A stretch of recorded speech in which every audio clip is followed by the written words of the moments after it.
जय जगन्नाथ।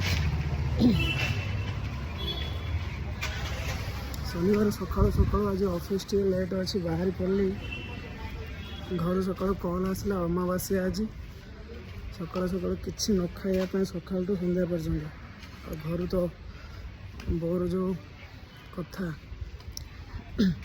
सकाल उठी कहे पान आणिकी गजुराती आणिकी भंगा को आणिकी पूजा करने फिर भी घर जहाँ कहते से ठीक है कारण अमावास्या आज पूजा करवाटा निहाती दरकार।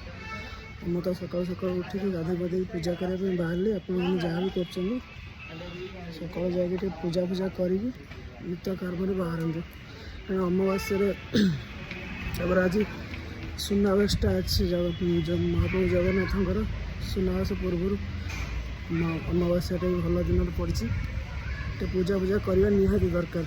आपन पूजा पूजा करेंगे अगर जेकोसी कम जी अमावास्या पूजा कर गले अमावास्या उपास रही सब कम सफल होता है। समस्त कहता रोच जय जगन्नाथ।